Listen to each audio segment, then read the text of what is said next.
Hello.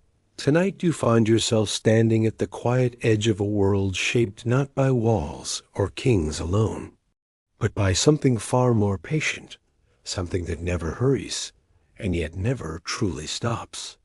You are here where rivers breathe, where water decides the rhythm of life, and where even time seems to soften its steps, as if it too is listening. The night settles gently around you, like a soft blanket carefully placed across the land. The surface of the river reflects the moon in a long shimmering ribbon. You begin to notice how the water moves with a quiet confidence, as though it has been practicing this motion for thousands of years without ever growing tired. A cool breeze brushes lightly against your skin, carrying the scent of damp soil and distant reeds. Somewhere nearby, the water touches the edge of the land in a slow and steady rhythm, like a lullaby that has never needed to change its melody, no matter how many generations have listened. Before the night carries you too far, there is something gentle to remember. So before you get completely comfortable, take a moment to like the video and subscribe to the channel. But only if you truly enjoy what we're creating here. And as you settle in, feel free to share where you are in the world and what time it is for you right now. It is always comforting to know that somewhere, someone else is listening to the same quiet river. Now, slowly dim the lights. Perhaps turn on a fan, letting the steady hum of the air fill the room. And in that gentle rhythm, we quietly step into tonight's journey together.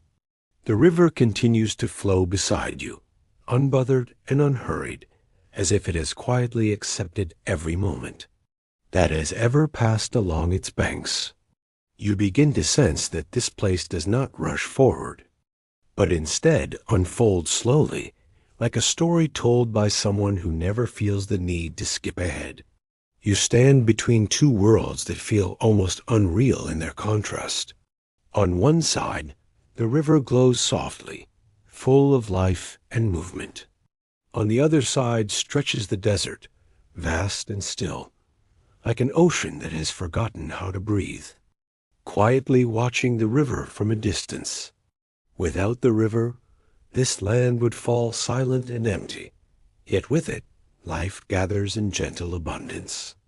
It is a quiet reminder that sometimes the most powerful forces are not loud or dramatic, but steady and dependable. Like a friend who always arrives exactly when you need them. You begin to notice the presence of people, though nothing here feels rushed or crowded. A small wooden boat drifts along the edge of the water, guided by someone who moves with practiced ease, dipping the oar in and out as softly as if they are trying not to wake the river itself. Further along the bank, fields stretch in careful patterns, shaped by hands that understand the rhythm of water. These are not wild lands, but they are not forced either. Each line of soil follows the natural flow, as if the earth and water have quietly agreed on how things should be. Long before clocks or schedules exist, people here rise and rest according to the river's movement.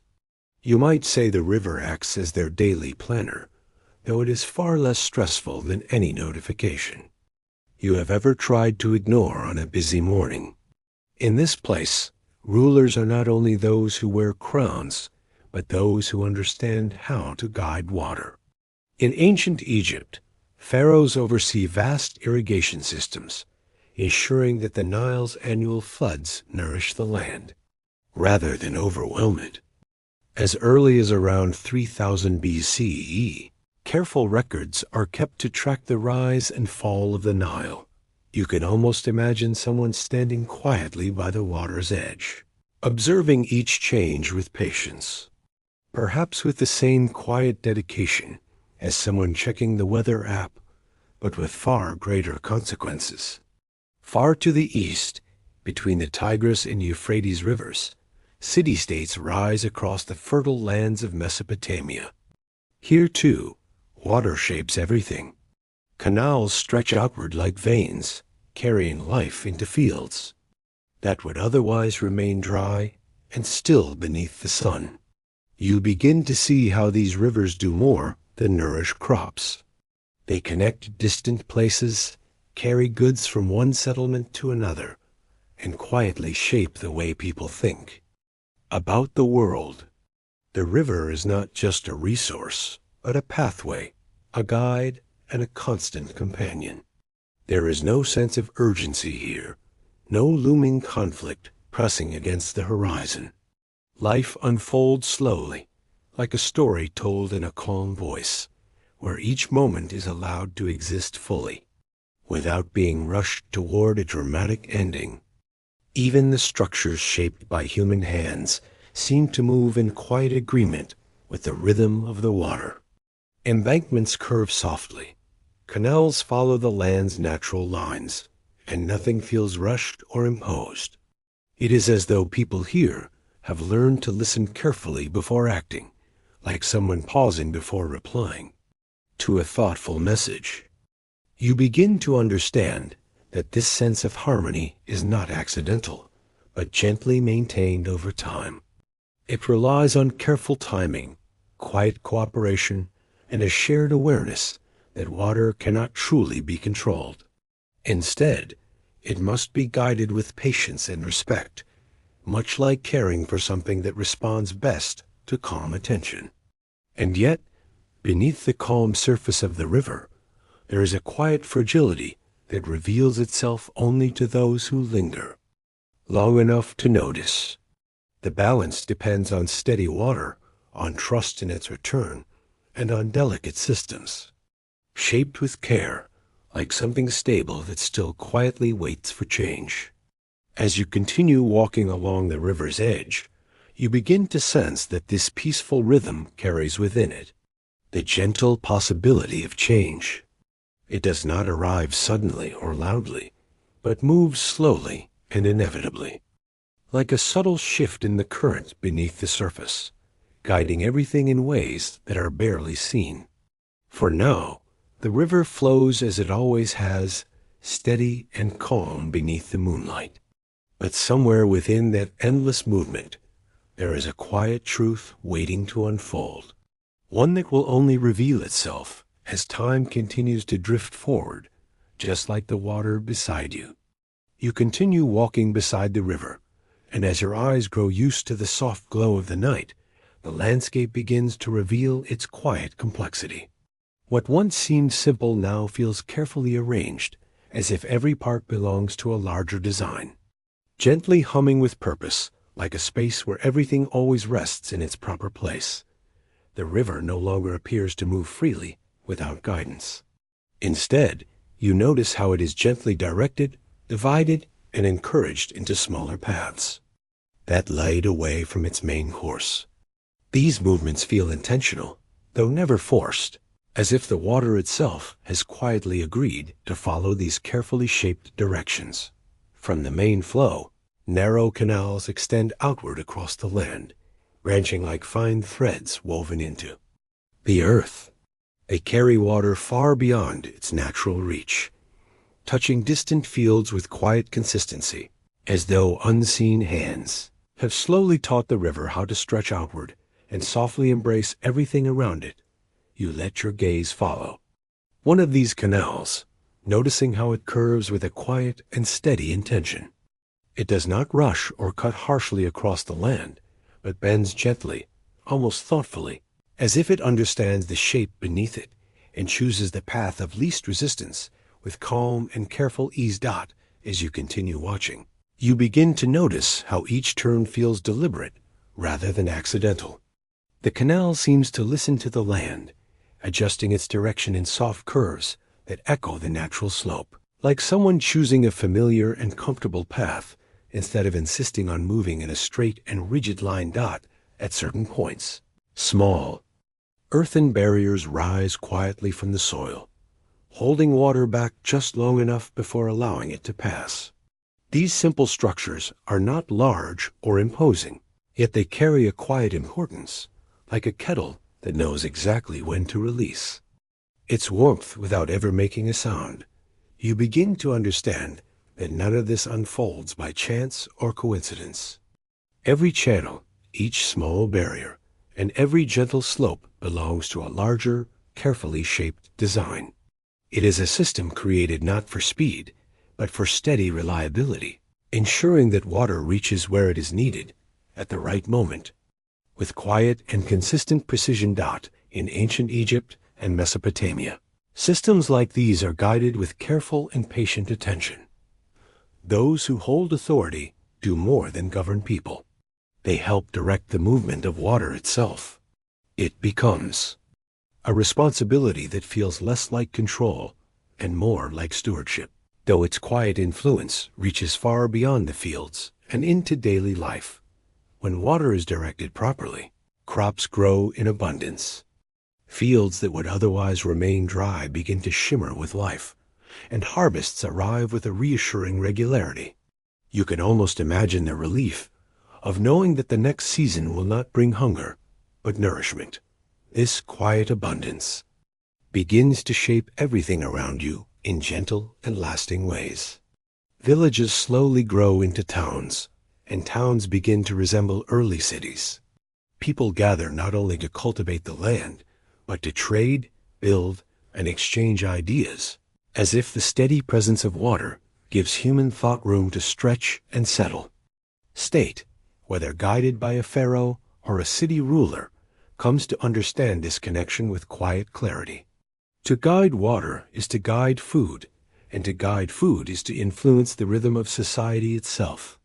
It is a form of power that does not demand attention, but quietly supports everything beneath it.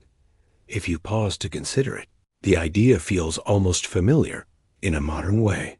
Managing water is not entirely unlike controlling Wi-Fi in a household.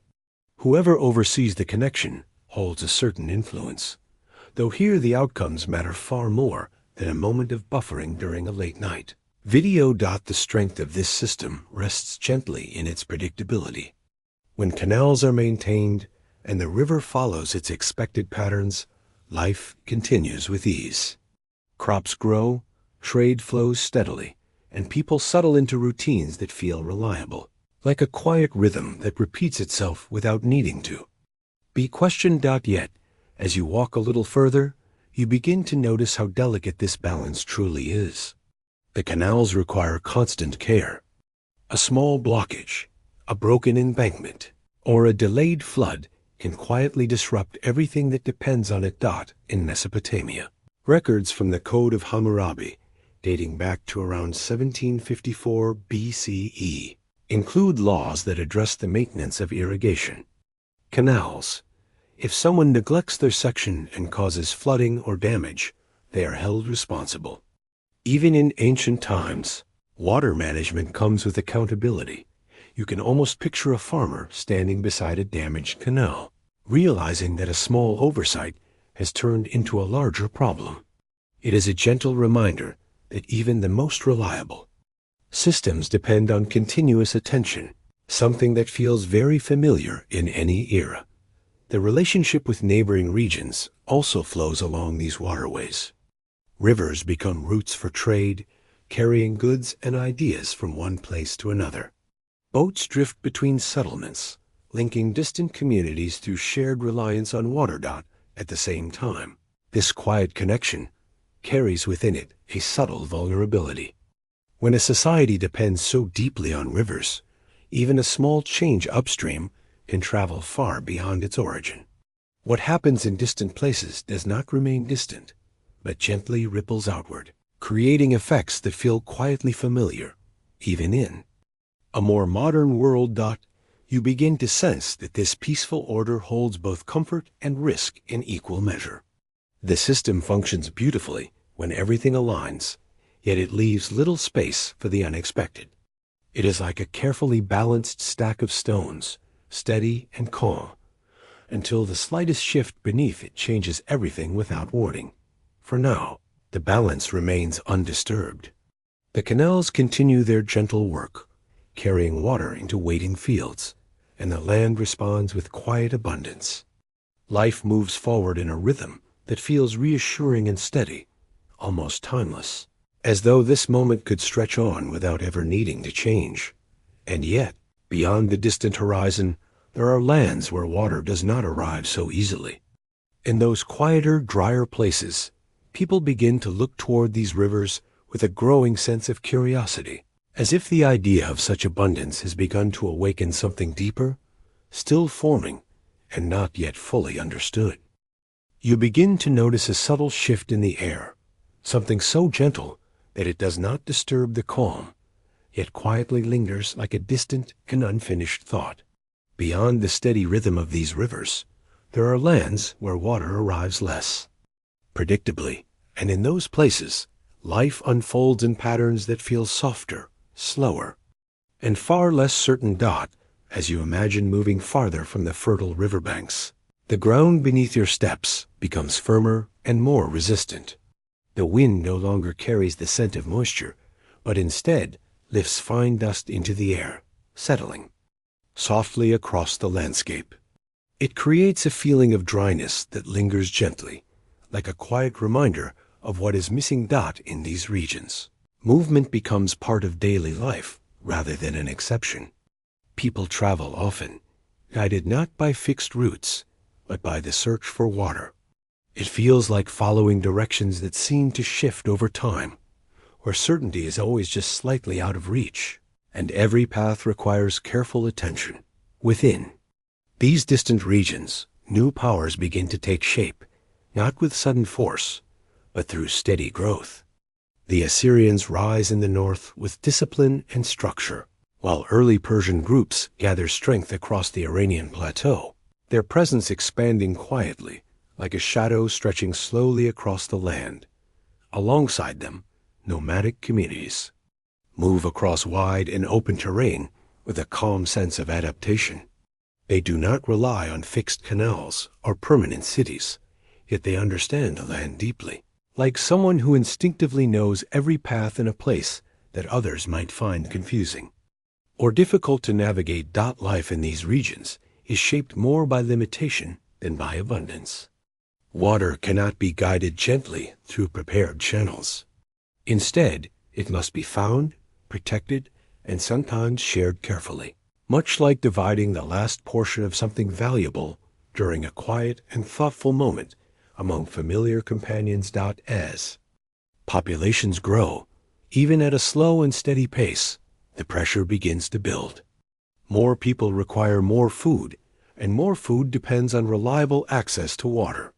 What once felt balanced begins to stretch slightly, like fabric pulled just enough to reveal its underlying tension. The climate, too, contributes in subtle ways. Seasons may shift gently, rainfall may become less predictable, and what once seemed sufficient begins to feel uncertain. These changes are not dramatic or immediate, but they gather over time, like small amounts adding up quietly without drawing. Attention.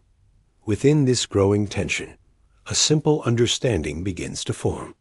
Those who live near steady sources of water experience greater ease, while others must constantly adjust their lives.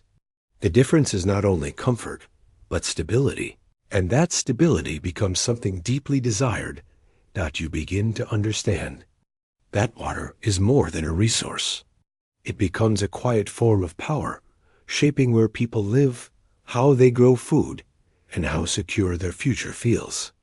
It is an influence that rarely announces itself, yet quietly defines everything around it. For the Assyrians, this understanding slowly transforms into action. Between roughly 900 and 600 BCE, they expand their reach into Mesopotamia, not with reckless urgency, but with a steady and deliberate pace that mirrors the very systems they seek to access.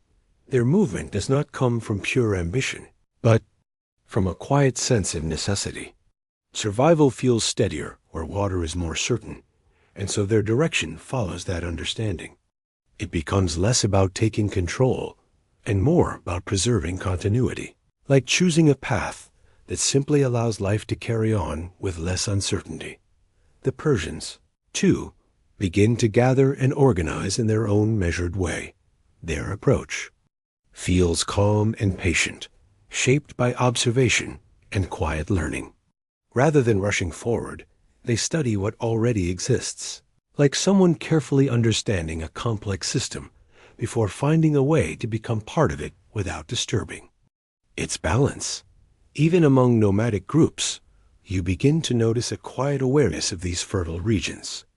They may not seek to organize or control them in structured ways, yet they recognize their value with quiet clarity, like someone who, after a long journey, gently notices a well-stocked pantry waiting in calm and quiet abundance from a distance. These river lands begin to feel different in your imagination. They are no longer simply places where life exists, but places where life feels dependable. In a world shaped by uncertainty, this sense of reliability becomes quietly compelling, drawing attention not through force, but through the promise of steady and consistent support. You might imagine this understanding spreading slowly, like a thought that begins in one mind and gradually reaches others. There is no single moment when it becomes clear, yet over time, it settles in with quiet certainty, until it feels less like a new idea and more like something that has always been known. And yet, even as interest begins to grow, you notice that not every land holds the same quiet value. Some places offer water, though not in ways that can sustain many lives, while others contain rich soil but remain difficult to reach. These subtle differences matter, gently guiding decisions that unfold. Slowly across generations without urgency. You begin to understand that expansion in this world does not resemble a sudden movement forward.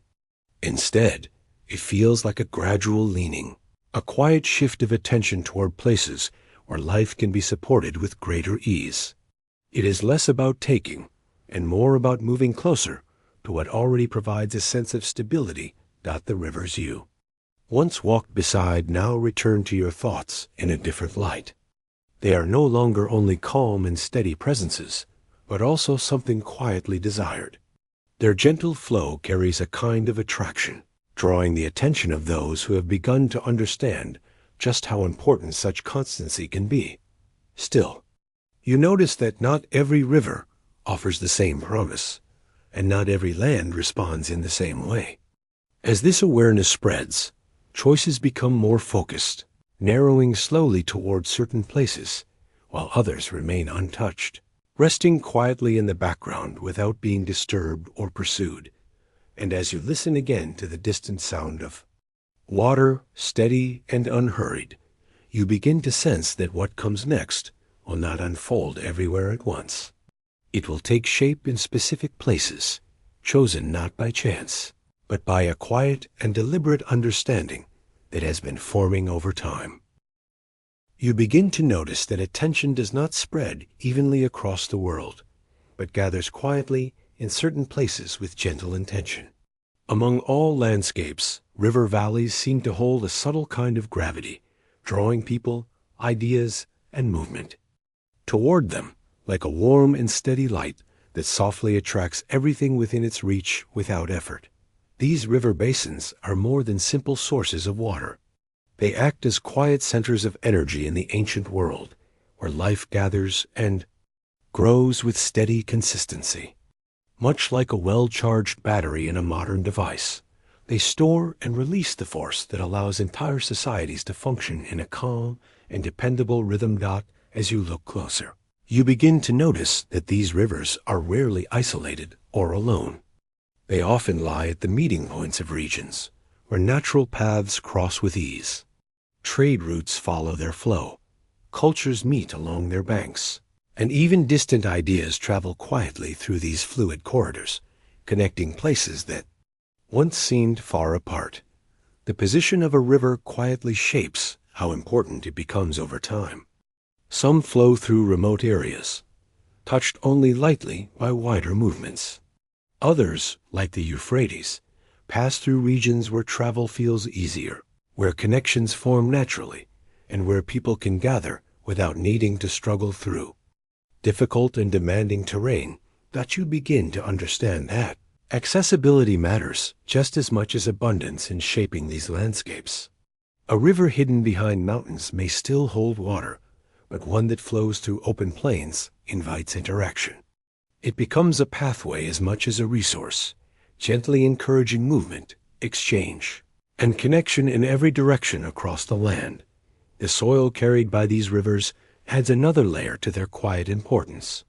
Fine sediment settles along the banks over time, creating fertile ground that supports consistent and reliable agriculture.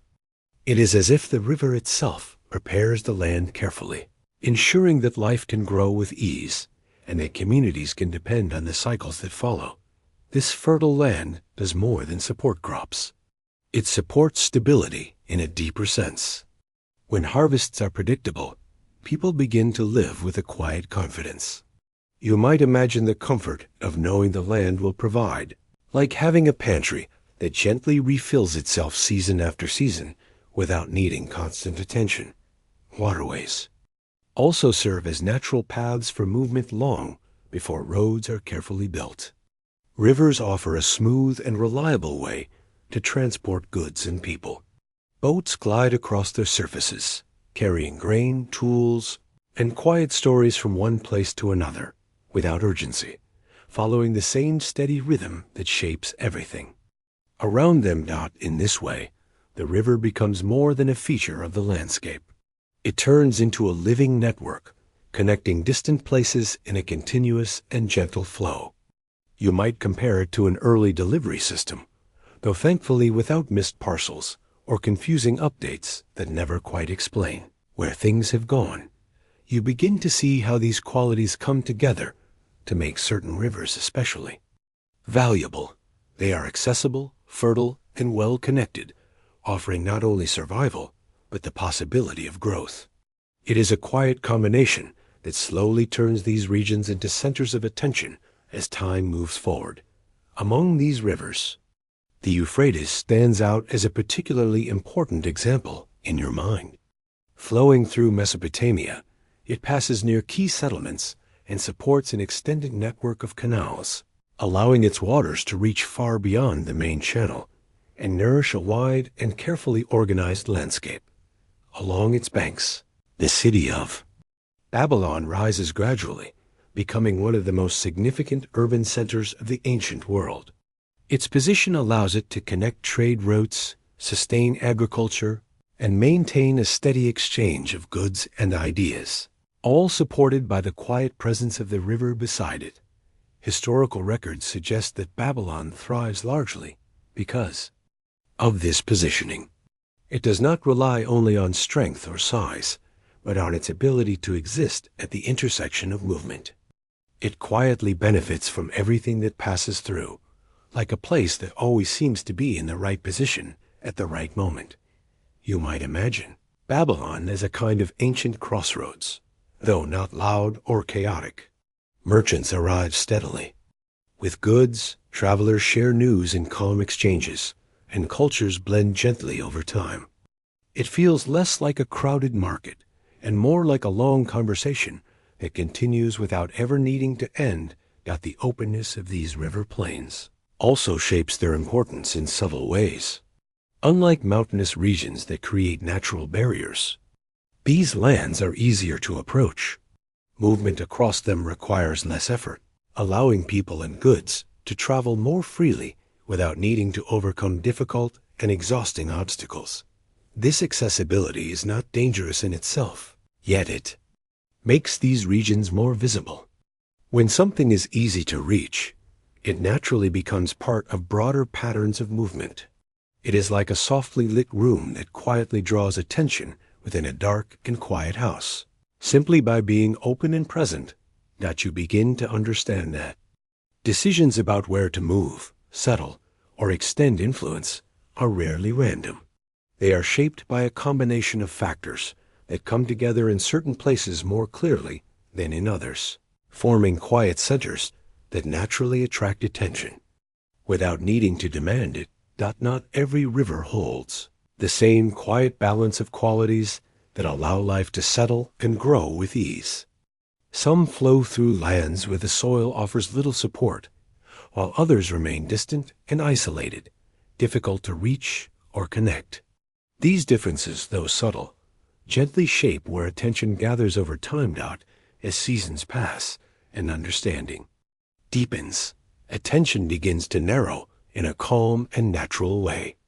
It settles on places where water, soil, and connection come together most harmoniously, forming landscapes that feel quietly supportive, like spaces where everything aligns just enough to allow life to continue without unnecessary struggle. And as you continue to follow this quiet line of thought, you begin to sense that what comes next will not arrive suddenly or loudly. It will begin softly, through presence and gradual connection, like footsteps approaching so gently that they almost blend into the steady and familiar sound of the river itself.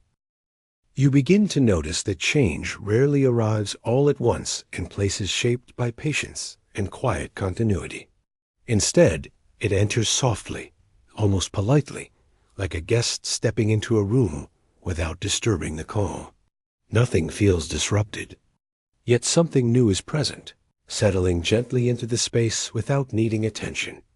The river continues to flow as it always has, steady and unchanged in its movement. Yet along its banks, small and subtle shifts begin to gather. They form patterns that are not immediately clear, but over time, they reveal themselves quietly, like a design that only becomes visible when you step back and look again, not at first. The presence of outsiders feels almost welcome. Traders arrive along the waterways, bringing unfamiliar goods and soft-spoken conversations. They do not demand attention, but their boats linger a little longer each season, like visitors who gradually become part of the scenery without anyone quite noticing when it happened. These early exchanges carry more than simple trade. Along with grain and crafted tools, ideas begin to travel. Techniques for managing water, methods of organizing labor, and quiet observations about the land pass from one group to another. As if knowledge itself is drifting gently downstream, you begin to sense that advice follows closely behind trade.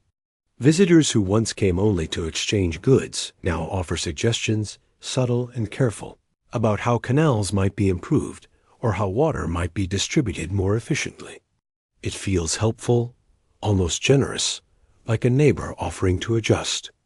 A shared fence.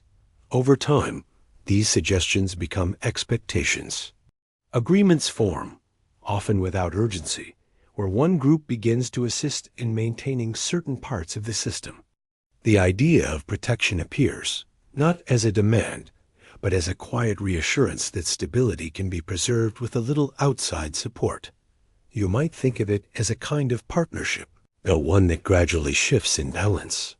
What begins as mutual benefit slowly leans in one direction, like a scale that tips so gently you only notice when it has already moved.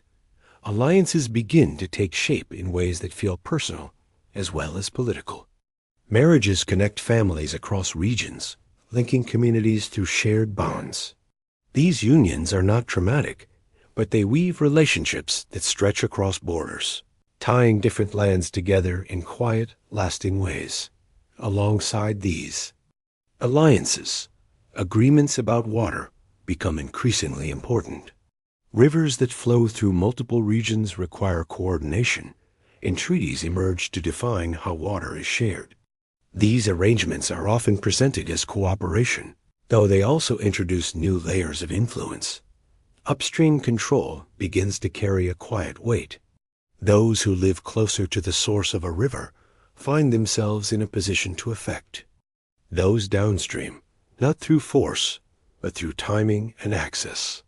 It is a form of power that feels almost invisible, yet deeply significant. You begin to notice how even the smallest changes in the flow of water can travel outward in quiet and far-reaching ways.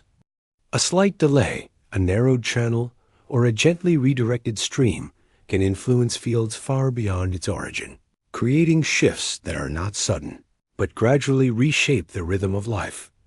With influence comes a quiet and steady presence along the river. Small stations begin to appear, modest in size, but consistent in purpose. They are not imposing structures, but places where travelers pass under watchful eyes, where goods are recorded, and where movement is quietly observed without urgency or interruption. Nearby, small groups of soldiers settle into place with calm restraint. They do not move in formation or display force openly, but remain still and attentive. Their presence feels like carefully placed stones along a path, understood without explanation, offering a quiet reminder that something has begun to change. Life, on the surface, continues much as it always has. Farmers tend their fields, boats drift gently along the water, and the river flows with its familiar rhythm.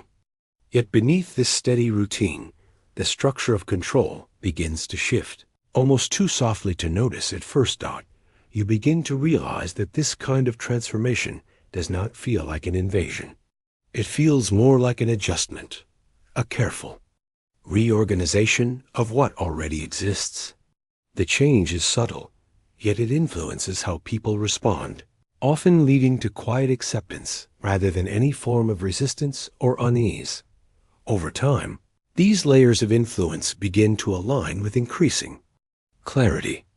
Advisors, agreements over water, alliances formed through marriage, and the steady presence along the river all begin to point in the same direction, forming a pattern that becomes gradually clearer, though it never announces itself aloud.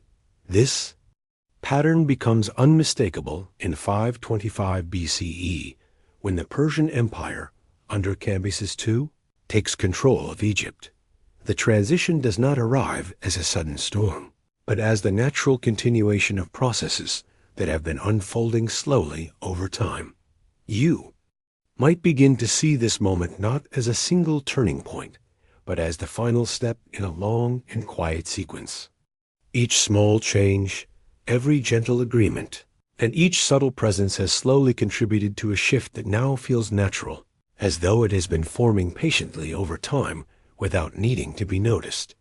The river continues its steady flow, unchanged in movement, yet everything surrounding it has quietly realigned. Authority now rests in different hands, though the fields remain green and the canals carry on with their familiar rhythm, as if the land itself chooses continuity over concern, maintaining what it has always known. For those living along the river, the change feels softer than one might expect. Life still follows the rhythm of water, and daily routines remain steady and recognizable. The deeper structure behind these routines may have shifted, but on the surface, everything continues in a way that feels calm, familiar, and gently reassuring. As you stand beside the quiet current, you begin to sense that this moment is not defined by noise or disruption. Instead, it is marked by stillness, by the quiet way everything settles into place, as if the entire landscape has been moving slowly in this direction all along without resistance. And then, almost without announcement, a new understanding begins to settle in. The change feels complete, not because it was forced, but because it was allowed to unfold naturally. In that quiet realization, something new begins to form, where everything feels familiar, and yet nothing is exactly as it once was. You remain beside the river, and at first, nothing seems to change at all. The water continues its steady movement, reflecting the soft glow of the sky as though it carries no awareness of human decisions or distant events. Yet within this calm continuity, a quiet moment has arrived, one that will later be marked in records, though here it passes gently, almost unnoticed. Around 525 BCE, Egypt becomes part of the Persian Empire under Cambyses II. The date stands firmly in history, yet along the riverbank it does not feel like a sharp turning point. Instead, it resembles a slow settling, like a curtain drawn without sound, where change happens so smoothly that it feels as though it had always been quietly approaching. You might expect disruption, something sudden or unmistakable, yet the transition unfolds with surprising stillness. The Nile continues its ancient rhythm, rising and falling as it always has, as if it gently refuses to acknowledge political change. Its steady flow offers a sense of continuity, reminding you that some forces remain untouched by human decisions, no matter how significant they seem. The authority that once rested firmly with the pharaoh begins to soften over time. It does not vanish all at once, but loosens gradually, like a knot carefully untied rather than cut. The symbols of power remain visible in familiar places, though their meaning begins to shift quietly beneath the surface, altering how they are understood. Without needing to be replaced, in earlier times, the pharaoh stands as a central figure, maintaining balance between land, water, and people. Now that connection becomes less direct. The bond between ruler and river grows more distant, even if the outward rituals continue, like a tradition repeated with care, though its deeper meaning has begun to quietly change over time.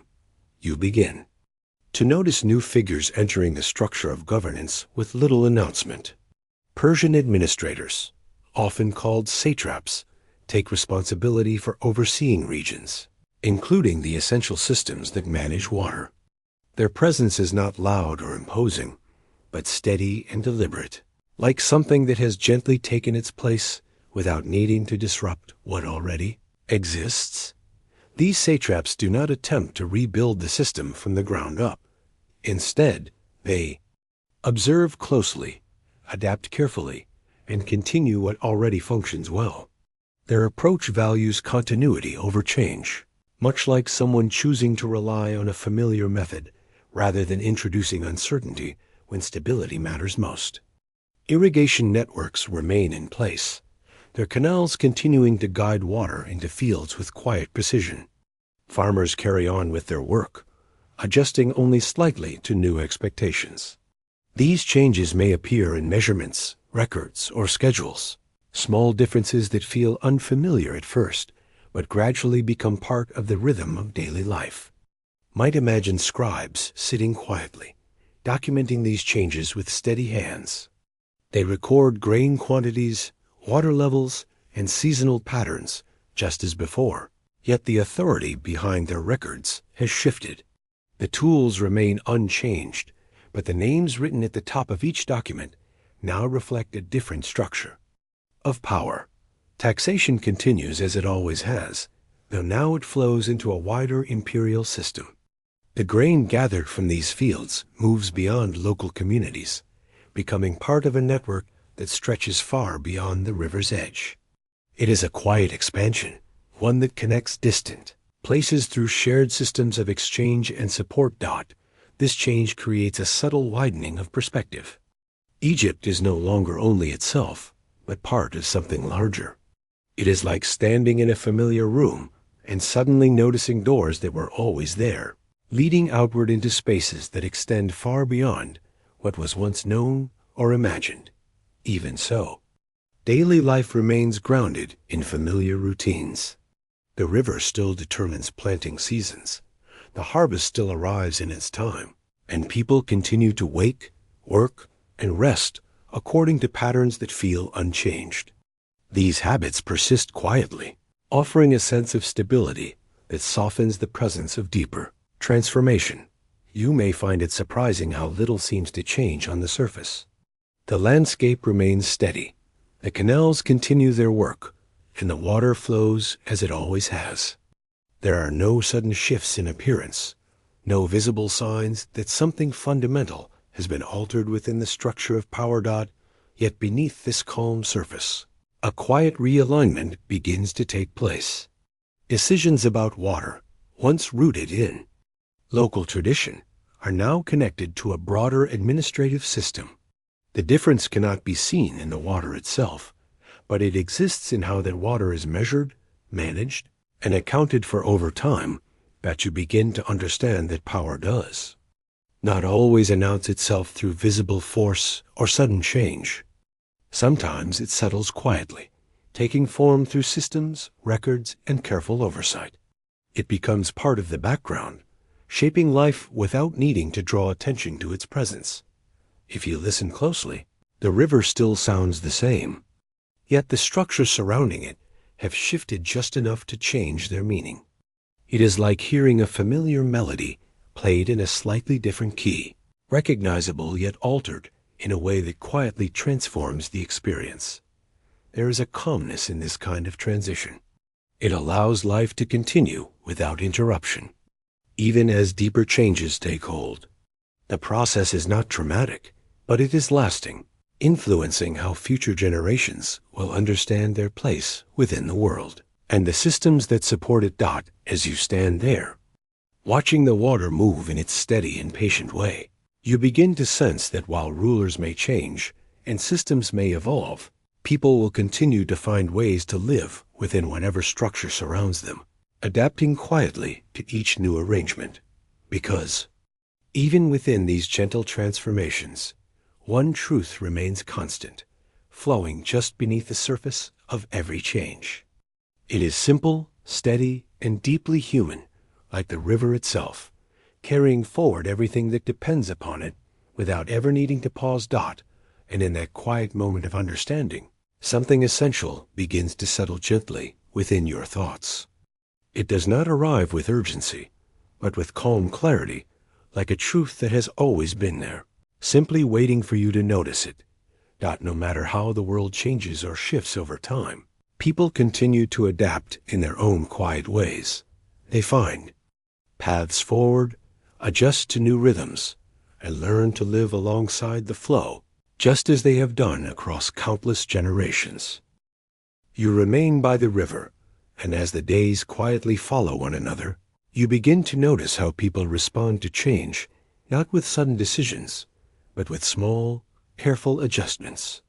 The shift in power has already taken place, yet life continues to unfold in a way that feels familiar, like a melody that carries on even when the instruments have been rearranged.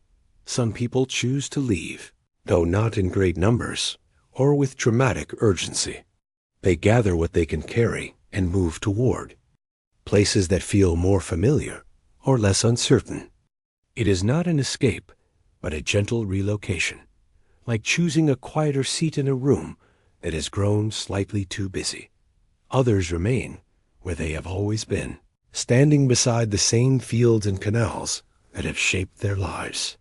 For them, leaving would mean stepping away from rhythms they understand deeply, and so they stay, trusting that the river will continue to guide them as it always has. You begin to notice how little the land itself changes. The water still arrives in its time, the soil still responds to careful tending, and the fields continue to stretch outward in quiet patterns. It is as if the earth itself chooses consistency over concern. Farmers rise early, just as they have done for many generations before. They watch the level of the water with quiet attention and prepare their fields accordingly.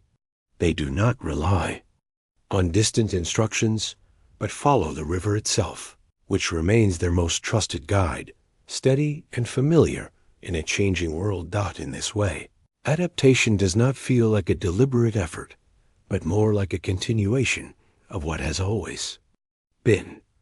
Life bends gently around new conditions, like reeds along the water's edge that move without breaking. The changes are real, yet they do not demand sudden transformation or disrupt the calm. You begin to notice small shifts in language, almost as if the air carries new sounds. Words related to trade, measurement, or governance begin to appear in quiet conversations. They enter gradually, like unfamiliar ingredients in a familiar meal, first noticeable, then slowly accepted as part of everyday life. Records begin to reflect these quiet changes in subtle and meaningful ways. Scribes adapt their writing, sometimes using new scripts or blending foreign terms into familiar language. They continue to document harvests, taxes, and distributions with steady care, creating a record that feels both familiar and slightly altered.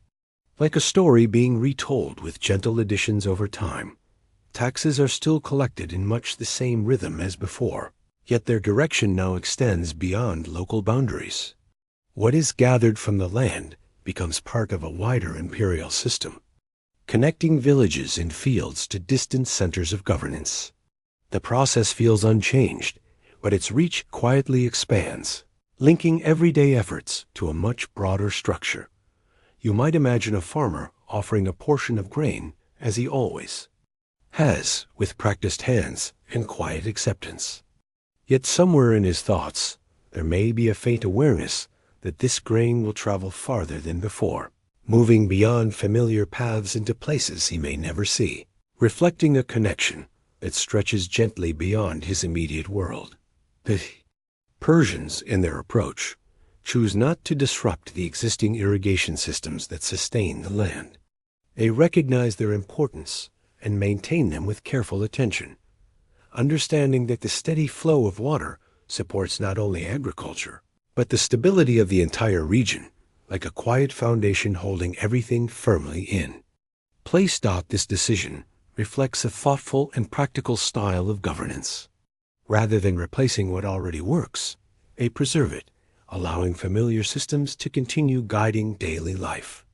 It is much like keeping a well-used but dependable piece of furniture, even while the rest of the room slowly changes around it, offering comfort through continuity.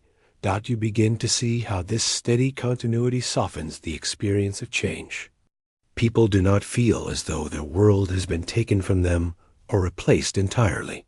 Instead, it has been gently adjusted, with its most essential elements remaining intact, allowing life to continue with a sense of calm familiarity. Even so, you begin to notice that small differences continue to emerge in quiet and gradual ways. Laws are interpreted through new perspectives, and decisions begin to reflect a broader system of thinking. These changes are not always visible on the surface, yet they gently influence how authority is understood and experienced in daily life. For many people, these shifts slowly become part of what feels normal. What once seemed unfamiliar begins to settle into routine, like a path that is walked often enough to feel natural. Over time, the sense of change softens, blending into everyday life until it no longer feels like change at all. Children grow up within this evolving structure without noticing its differences. For them, the presence of Persian administration is not a disruption or a contrast to the past. It simply exists as the environment around them, as ordinary and expected as the river that flows steadily beside their homes.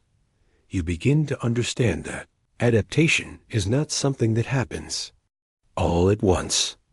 It is a continuous process that unfolds quietly over time. It is shaped by necessity, by habit, and by the steady movement of days and seasons, rather than by sudden choices or dramatic turning points. The river continues its calm and steady flow, offering a sense of continuity that anchors everything else in place. It reminds those who live along its banks that even as authority shifts and systems change, the deeper rhythms of life remain stable and reassuring in their quiet repetition. As the seasons pass, the new structure of power settles more firmly into place. What once felt like a transition now feels like something permanent, something that simply exists without needing to be questioned or explained. It becomes part of the background, quietly supporting everything that continues to unfold. In this gentle acceptance, a new normal begins to form, shaped not by force, but by familiarity. And as you watch the river move in its patient and steady way, you begin to sense that this new current of power is no longer separate from the land, but has become part of it. You continue to walk beside the river, and gradually the sense of adjustment begins to settle into something more stable and familiar. The quiet changes that once felt new have softened into routine, blending into daily life. The presence of a larger empire no longer feels distant or unfamiliar, but gently woven into the rhythm of everyday experience, like something that has always belonged. The Persian system of governance takes shape with a calm and deliberate structure that feels steady rather than imposing. Regions are organized under satraps, officials who oversee large territories with quiet attention. These figures do not dominate every moment, yet their presence is felt consistently, like a steady hand guiding something delicate that must remain balanced over time. A satrap's role is not to interrupt what already works, but to maintain it. With care and consistency, they observe the movement of resources, ensure that systems continue to function smoothly, and report back to the broader empire. It is a role that requires patience, much like tending a garden where growth depends on steady attention rather than sudden action. That you begin to notice how the river continues to sit quietly at the center of everything that unfolds. Its waters determine the success of each harvest, and in turn, the strength and stability of the region. Because of this, administration begins to align itself closely with the rhythms of the river, following its patterns rather than attempting to control them entirely. Taxes are no longer distant or abstract demands, but become measured responses to the land's productivity and condition. When water flows steadily and fields yield abundance, contributions increase naturally. When conditions shift, expectations adjust as well, reflecting a system that listens carefully to the land, much like someone paying close attention to a quiet and familiar voice. You might imagine this as a form of ancient accounting, though thankfully without the need for spreadsheets or long evenings filled with calculations. Instead, it is grounded in careful observation, lived experience, and steady record-keeping that follows the natural cycles of the land, like a quiet system that learns by watching rather than by forcing precise control. Scribes continue their work with calm focus, documenting harvests, water levels, and distributions in a steady and thoughtful manner. Their records become a quiet bridge between local life and imperial oversight, ensuring that information moves reliably across distances, much like the river itself, carrying what is needed without haste or interruption. The empire depends on this continuous flow, not only of water, but also of knowledge and understanding. Without clear awareness of what is happening across its lands, even the most carefully maintained system may begin to weaken. It is a gentle reminder that true control often rests not in force, but in sustained attention and quiet awareness. You begin to see how the Persian approach values continuity. By maintaining existing irrigation systems, they ensure that the foundation of life remains stable. The canals continue to guide water, the fields continue to yield crops, and the people continue their routines. This stability strengthens the connection between regions. Resources move outward from fertile areas, supporting distant parts of the empire. It is a network that relies on balance, much like a carefully arranged set of scales that must remain even. One of the most remarkable features of this system is the Royal Road, a vast network that connects different parts of the Persian Empire. Stretching across long distances, it allows communication and goods to travel with surprising efficiency for its time.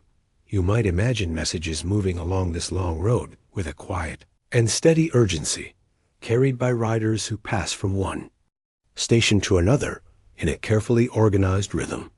It is not instantaneous, of course, yet compared to earlier times, it feels remarkably swift, like an ancient form of express delivery that quietly connects distant places without drawing attention to its efficiency. Through this growing network, the river's influence begins to extend far beyond its immediate banks. Grain harvested in one region can support another, and information about water levels or seasonal conditions travels across great distances. In this way, distant lands become gently linked together, forming a shared system that moves in quiet coordination. The empire, in a subtle and almost symbolic sense, begins to draw strength from the river's steady presence. It does not take everything at once, but depends on its consistency over time, much like someone relying on a steady source of energy each day, finding reassurance in something that continues to flow without interruption. You begin to notice how this quiet integration brings with it a growing sense of order and connection. The uncertainties that once lingered at the edges of control now soften, replaced by a broader structure that gently links distant regions together. It feels like threads being woven into a larger fabric, creating something stable without ever appearing forced or hurried.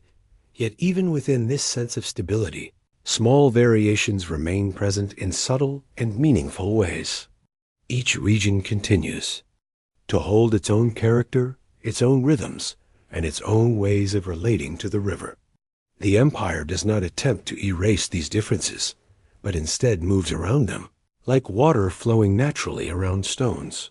This quiet balance between unity and variation allows the system to function without becoming stiff or unyielding. It adjusts gradually, responding to local conditions while maintaining a broader sense of cohesion. There is a flexibility within the structure, like something that knows how to bend gently without losing its overall form or purpose. The river continues its steady movement, unchanged in its nature, yet now it exists within a wider context. Its waters support not only nearby fields, but an extended network of regions connected through shared reliance. It becomes part of something larger, while still remaining entirely itself, flowing as it always has done as you stand beside the calm and patient current. You begin to understand that this moment of stability is not a final state. It feels more like a phase where everything aligns just enough to create a sense of balance, like a quiet pause in a longer story that continues to unfold, because even the most carefully integrated systems leave behind subtle traces of their formation. These traces may be small and easily overlooked, yet they remain present beneath the surface, quietly influencing what comes next, like faint patterns that guide the direction of future change without needing to be seen clearly.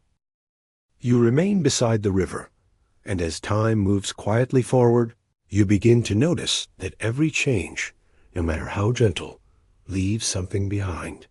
These traces are not always visible at first, yet like fine silt settling after a flood, they gather slowly, shaping the land in subtle ways that only become clear with patience and careful attention over time. The boundaries of the land begin to shift, though not with bold lines or sudden declarations that demand attention. Instead, they follow the natural curves of the river, adapting to its path as if the water itself has become a quiet architect, guiding the shape of borders without needing to announce its quiet and steady influence. You might imagine these boundaries not as rigid divisions, but as soft edges that move gradually over time. They are guided by geography rather than imposed against it, like lines drawn in sand that remain flexible, adjusting gently under the influence of wind, water, and the slow passage of changing seasons. This way of defining space creates a sense of connection rather than separation between regions. Lands are linked by the river's steady flow, even as they are distinguished by it. It is a balance that feels natural and calm, though beneath that simplicity lies a quiet complexity that continues to shape relationships over time. Trade begins to expand along these waterways, growing more frequent and gently more organized with each passing season. Boats carry goods not only between nearby settlements, but across greater distances, connecting regions that once felt distant, like conversations slowly extending beyond their original circle, without losing their quiet tone. With this gradual increase in trade comes a deeper and more layered sense of interdependence. Communities begin to rely not only on what they produce themselves, but also on the steady exchange of goods with others. It is a system that offers opportunity and growth, though it also introduces a quiet and lasting sense of shared reliance. You might think of this system as a network that grows stronger with each new connection it forms. Yet, at the same time, it becomes more sensitive to disruption. When one part shifts, even slightly, the effects travel outward, like ripples moving gently across the surface of the river without ever losing their shape. Markets become livelier, though not in a chaotic or overwhelming way. They fill with goods that reflect distant places, including grains, textiles, tools, and small crafted objects. Each item carries a quiet story of where it began and how it traveled, like a message, delivered without words across time and distance. This steady flow of goods is accompanied by an equally gentle flow of ideas. Techniques for building, farming, and organizing life begin to blend across regions. These changes are subtle, shaping daily routines in ways that feel both familiar and quietly new, like habits that evolve without ever needing to be replaced. Entirely. You begin to notice how architecture reflects this quiet blending of influence. Structures incorporate elements from different traditions, combining styles in ways that feel natural and balanced. It is less like imitation and more like a conversation where each voice contributes gently to a shared and evolving form over time. Religious beliefs also begin to shift in similarly gentle ways. Rather than replacing one another, they overlap and interact, forming layers of meaning that coexist within the same space. It feels less like conflict and more like quiet coexistence, where different understandings settle alongside one another without needing to compete. The river, once simply a source of life, becomes something more expansive. It turns into a channel for cultural exchange, carrying not only water and goods, but also symbols, stories, and practices that move slowly between regions, gradually reshaping identity in ways that feel natural rather than imposed. Over time, these layers of influence contribute to the rise of new centers of thought and learning. One such place is Alexandria, which later emerges as a remarkable center of knowledge during the Hellenistic period, drawing together ideas that have traveled quietly along rivers and roads for generations. Though it appears after the Persian era, Alexandria reflects the long accumulation of these influences. Its libraries, scholars, and institutions build upon knowledge that has been carried across distances, shaped by countless small contributions, each one adding to something far greater than itself over time. You might imagine Alexandria as a place where ideas gather much like silt along the edge of a riverbank. Over time, these small and separate pieces form something rich and complex, creating a space where knowledge grows naturally, supported by everything that has come before. This blending of influences does not erase what existed earlier. Instead, it builds upon it layer by layer, creating a landscape that holds traces of many different traditions. Each edition brings depth, allowing the past to remain present even as new forms continue to emerge quietly. Even so, these traces are not always obvious or easy to see at first glance. They exist in small details, in the way people speak, build, and think. They shape the character of a place gently, influencing its identity without ever needing to announce their presence openly or directly. You begin to understand that integration is not a single moment or event, but an ongoing and continuous process. It leaves behind patterns that continue to influence the future, even long after the original forces have faded, like quiet echoes that remain within the structure of everyday life. As you stand beside the river, watching its steady and unchanging rhythm, a quiet realization begins to form. The traces left behind by time and change do not exist in isolation, but belong to something far larger, something that continues to move gently beyond what can be easily seen. They become part of an ongoing flow that stretches beyond any single moment, any single place, or even any single empire. Like the river itself, this movement carries forward everything it touches, connecting past and present in a way that feels continuous, calm, and quietly enduring. Because no matter how much settles, no matter how much is left behind over time, the river itself never truly stops. It continues forward, carrying with it the memory of everything it has touched, while always moving quietly into whatever comes next.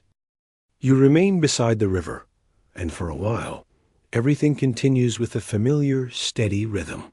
The water flows predictably, the fields respond in time, and life carries on with quiet persistence. It feels as though the world has settled into a pattern, one that might endure indefinitely, allowing routines to remain uninterrupted by the passing of rulers or distant decisions.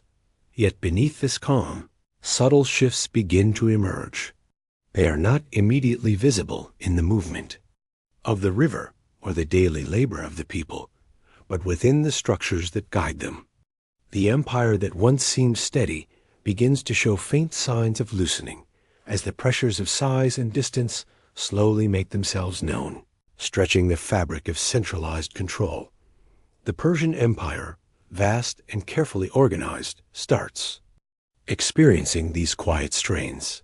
Managing territories separated by long distances requires constant attention, and over time, minor difficulties accumulate. Like threads slowly fraying in a well-woven fabric, these small stresses reveal the limits of control. What was once stable begins to feel subtly vulnerable beneath its ordered exterior. Communication across the empire becomes more challenging. Even with systems like the Royal Road, delays, misunderstandings, and inconsistencies gradually appear. Tasks that once seemed straightforward require additional coordination. What had been a strength, the empire's reach, now quietly challenges those maintaining it, as even small inefficiencies ripple outward, revealing the intricate complexity of overseeing a world-spanning network. You might imagine it as trying to manage many rooms at once while standing in only one. Everything continues to function, yet the effort required increases steadily. The weight of distant responsibilities grows quietly, often unnoticed, until it reaches a point where the limits of centralized authority become evident and local. Actors begin to make decisions with slightly more independence. In some regions, local leaders begin to exercise subtle autonomy. Their choices are not revolutionary, nor openly defiant, but they mark a gentle shift in balance. Centralized control becomes less immediate. Decisions are influenced by local circumstances, and a new equilibrium begins to take shape, quietly adjusting the relationship between authority and the people it oversees. At the same time, beyond the empire's borders, new forces begin to gather. Among them is a young leader from Macedonia, Alexander, whose presence spreads steadily across distant lands. His rise is deliberate, shaped by careful planning and inherited influence, allowing him to observe and understand the existing systems he intends to engage with, rather than attempting sudden or violent disruption.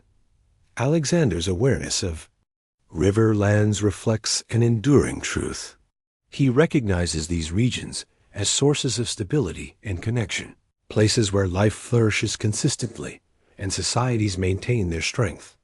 The value of such lands is both practical and symbolic, offering resources and networks that support broader ambitions, while quietly demonstrating the persistent importance of reliable water sources. This understanding is not entirely new, yet it carries renewed energy in his hands. Once again, attention shifts toward fertile river valleys, toward regions where the water flows predictably, enabling societies to prosper. These lands have long nurtured human activity, and now they attract fresh focus as new leaders seek to align with the same forces that sustained civilizations before them. Around 332 BCE, Alexander enters Egypt. The transition does not unfold as a dramatic rupture, but rather as a continuation of broader patterns already in motion. Authority shifts quietly, and although names and rulers change, the river maintains its rhythm. It carries the familiar sense of continuity, softening the edges of political transformation for those living along its banks. For the people along the Nile, this shift feels both familiar and new. Authority may be recognized differently, yet the essential structure of life remains intact. The river continues to determine planting cycles, harvest times, and daily work. Its presence offers reassurance, connecting past, present, and future, and providing a constant around which all other changes gently revolve. You might imagine someone standing where you are now, watching the water flow. The names and rulers have changed over time, yet the deeper rhythm of life persists undisturbed. The river remains an anchor, linking generations, and offering a quiet continuity that transcends the cycles of conquest, administration, and human ambition along its banks. Alexander's arrival introduces new connections. Egypt becomes more closely linked with the wider Hellenistic world as trade, ideas, and cultural practices begin to flow along new routes. These movements build upon existing networks, layering additional complexity and influence, yet they respect the established rhythms of river and field, integrating seamlessly into the life already unfolding. This moment is part of a recurring cycle. A stable system draws attention, external forces arrive, and authority shifts once again. A process is gradual rather than abrupt, marked by patience, observation, and adaptation. Those who lack reliable resources naturally gravitate toward stability, continuing the long-standing pattern that has quietly shaped the course of history along these waters. The river remains constant and patient, a steady marker amidst change. Its flow does not alter for any empire, yet it continues to shape human decisions. People settle, cultivate, and adapt around it. The cycles of attention, conquest, and administration repeat, guided not by sudden whims, but by the enduring presence and reliability of this essential lifeline. Even as one system gives way to another, the patterns beneath it endure. Water flows, fields grow, and people adjust to new circumstances. Knowledge and practices accumulated over generations continue to guide life, ensuring continuity. The river sustains not only crops and communities, but also the framework for human society to navigate the inevitabilities of change. There is a quiet reassurance in this repetition. While individual events rise and fade, the larger flow of history follows a rhythm rooted in the natural world. Patterns of adaptation, observation, and integration repeat across generations, creating continuity. The river, ever present, links past and present, reminding those who watch it of both stability and the subtle inevitability of transformation, shaping life without haste or disruption. As you listen to the gentle movement of water, the story folds softly back toward its beginnings. Cycles of attention, settlement, and adaptation recur, showing that change often travels along quiet, predictable paths. Authority shifts, empires rise and fall, yet the river endures.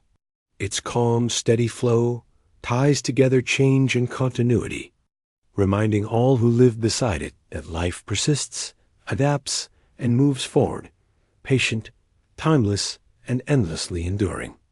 You remain by the river as the world around you softens, and the long path you have traced gradually folds into quiet stillness. Stories of rulers, empires, and systems fade gently behind you, like distant echoes carried off by the wind, leaving only the steady flow of water. The river moves onward, calm and unwavering, its presence quietly comforting. It carries a sense of understanding that needs no explanation, offering continuity and patience. Even as time passes and moments slip away, the water remains, guiding and observing, a silent witness to all that unfolds along its eternal, gentle course. You begin to notice how simple the truth has always been, resting quietly beneath layers of history.